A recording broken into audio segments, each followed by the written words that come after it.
Vamos entonces con una de las investigaciones de Claudio Gallo. Claudio, ¿de qué nos va a hablar? Bueno, se está cumpliendo hoy un aniversario más, el aniversario 140 del fallecimiento de Carlos Marx. Alguien a quien ustedes habrán sentido nombrar, ¿no? Carlitos Marx, sí, dígame. Carlito, el de la barba larga, grande. El de la barba larga, grande, ese que copiosa. Tenía ideas raras. Ese que tenía ideas raras, ideas bastante alocadas, ¿no?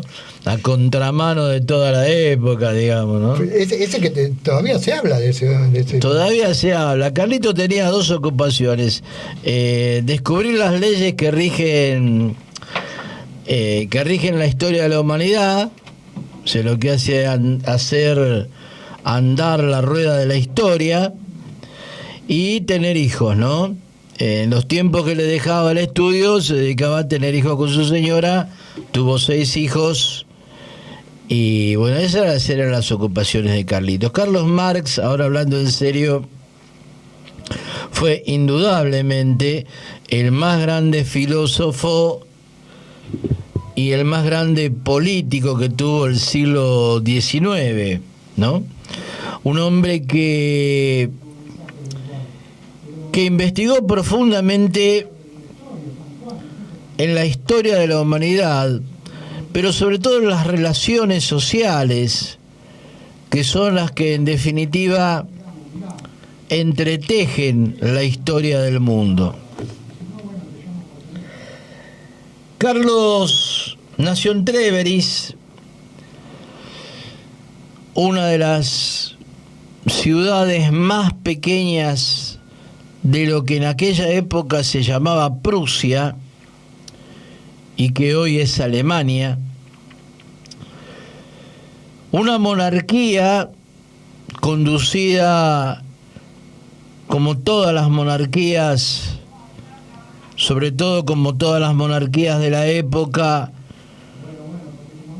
por una nobleza despiadada, profundamente antidemocrática, profundamente reaccionaria en lo político y también en lo económico. La sociedad en la que nació Carlos Marx era básicamente una sociedad de artesanos y de campesinos. Estaba muy poco desarrollada la industria y muy poco desarrollado el capitalismo en aquella parte de Europa y en todo el mundo en general. Trèveris era algo más que un pequeño pueblo, tenía aproximadamente 30.000 habitantes.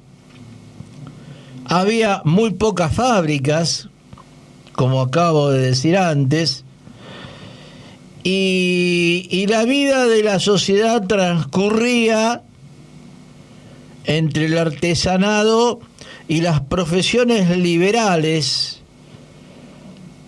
que eran lo que reunía en cierta manera a la intelectualidad de esta pequeña ciudad. Y había en aquella época, en todo el mundo, pero particularmente en Europa, una lucha despiadada entre la sociedad feudal, que era la que defendían el rey y la nobleza, con una fuerte base en el trabajo de la tierra, con grandes hacendados, con grandes terratenientes y con una cantidad nada despreciable de pequeños campesinos y siervos, y el capitalismo que estaban haciendo con una burguesía que se oponía al feudalismo y que se oponía a la monarquía. Sobre esas luchas se dio toda una discusión, todo un gran debate entre los intelectuales de la época, los vivos y los muertos, porque las ideas de algunos intelectuales y de algunos filósofos que ya no estaban físicamente seguían pesando y mucho en la sociedad prusiana y en la sociedad de todo lo que en aquella época pertenecía a Austria, etcétera, y que hoy conforma la nación alemana. Uno de esos grandes filósofos era Hegel. Y en la Universidad de Berlín, a la que el joven Marx fue a recalar después de haber cursado sus estudios en Treveris, se dividían el alumnado y los profesores en dos grandes grupos. Los viejos hegelianos, aquellos que defendían a rajatablas y sin ningún tipo de crítica las ideas de Hegel, y los jóvenes hegelianos, entre los que se encontraba Carlitos Marx y sus compañeros de clase. Para entender un poquito cuál era el debate, Hegel planteaba que la historia es ni más ni menos que el resultado de las grandes ideas desarrolladas por los grandes hombres.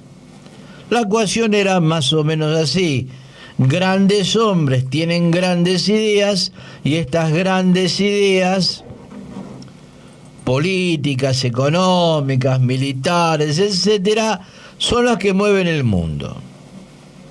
Y el resto de la humanidad es una inmensa masa aborregada e ignorante que va, le guste o no, detrás de estas grandes ideas.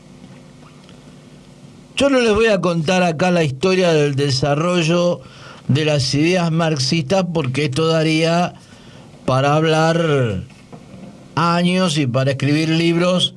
Se han escrito muchos libros sobre esto, se han dado muchas charlas, muchas conferencias, etcétera, pero como esto es un programa de radio, tenemos que hacerla corta y más o menos como para que se entienda.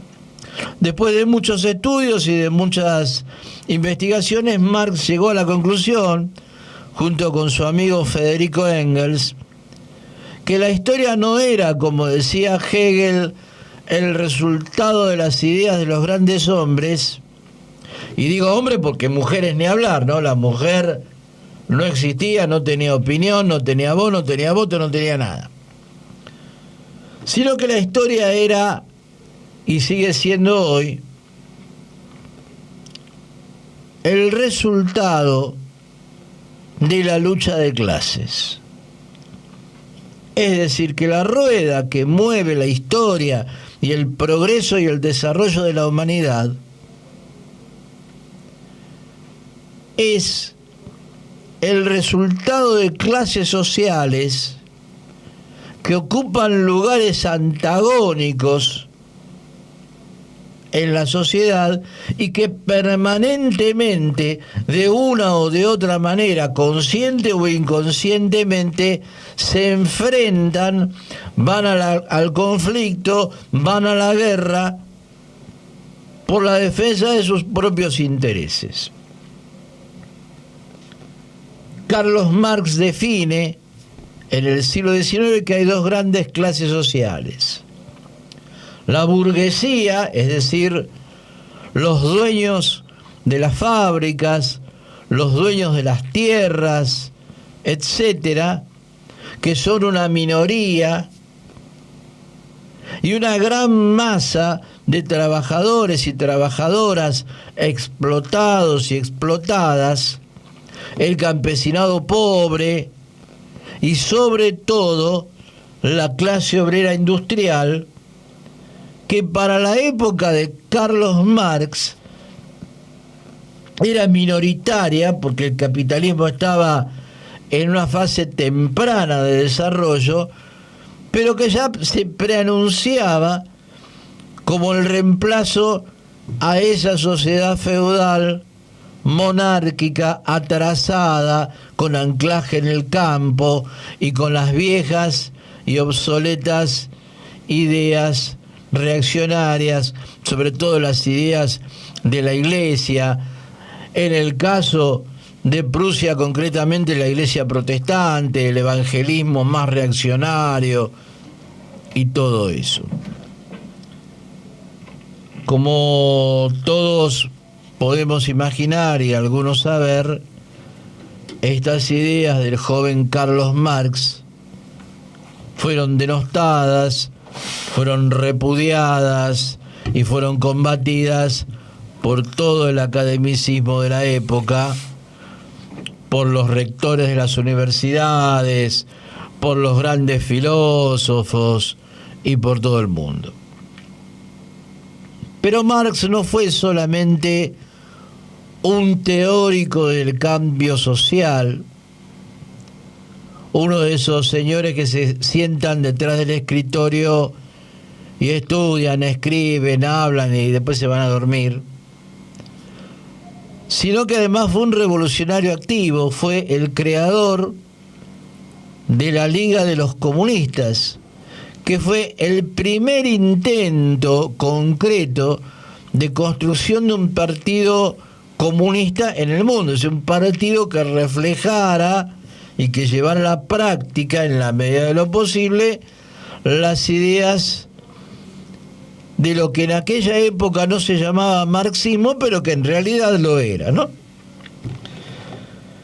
Escribió varios libros, muchos artículos, y entre ellos 2 libros que son principales y que todo aquel que quiera interesarse acerca de qué es el comunismo, que quiera adherir a él, cada uno está en la libertad de hacer lo que quiera, tiene que leer obligatoriamente, que son el Manifiesto Comunista, editado en 1848, y El Capital, que fue un libro que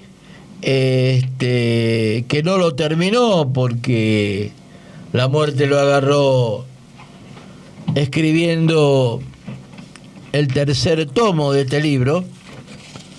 Un libro muy complejo, muy complicado. Yo leí 4 páginas y me dormí.